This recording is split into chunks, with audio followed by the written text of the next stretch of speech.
We cannot live without green. We need seasonality, we need daylight. These kind of things are very relevant for us. I'm Adriaan Geuze, I'm a landscape architect. A good design introduces identity. For us there should always be a smile. It should be light, not heavy. As a child I was in the countryside, in nature. I was trained as a landscape architect, deeply rooted in the logic of engineering, soil, water, plant life. We had the luck to be involved in creating one of the largest private gardens in New York. We figured out immediately that this would be a unique project. When we design, we always work as a studio, as a team. We experiment, we make models, we develop a concept and a design.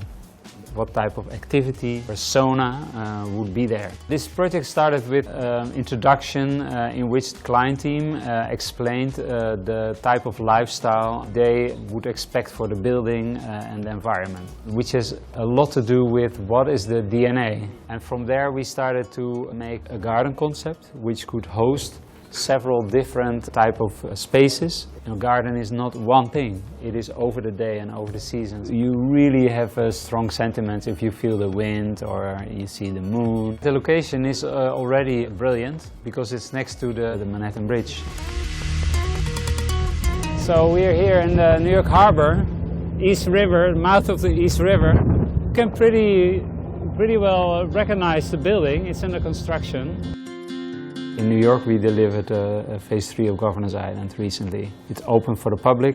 Elements of the garden are equal to the different places in the park. So this is a planting bed with some background of hedges, evergreen. And then the foreground is flowers which are every season blossoming. So we have literally the entire year flowers. It's amazingly colorful. I think the power of nature and plant life, botany, people love that. They even did scientific research. It's good for your brains. We introduced an idea for making a series of formal gardens with very tall hedges. Imagine this garden in New York will have 45,000 square feet of green. For the people who live there, that's amazing. Especially in the morning sun, you know, it is like, wow. This place is oriented towards the water. There is the welcome, an amazing topiary garden which is hanging, which is vertical. It has never been designed anywhere else. The same if you arrive by car with a drop-off area. There is a meandering path through a sumac garden. We have a wonderful corner with a birch garden with amazing daylight filtered through the birches.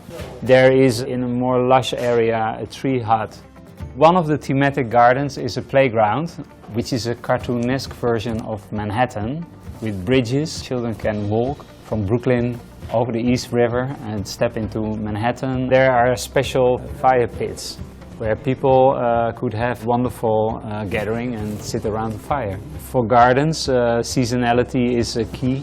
People should feel comfortable through the year. In the winter we have the evergreen hedges, which keeps the garden green. Springtime with azaleas, unheard of. I mean, unprecedented. There is a sort of oasis, sanctuary, seasonal, peaceful garden. But it should be a place where you hang around, where you have a nice cocktail, where you sit with your friends, where you bring your child. That is what a garden is made for. There is seriously a paradise in the sky.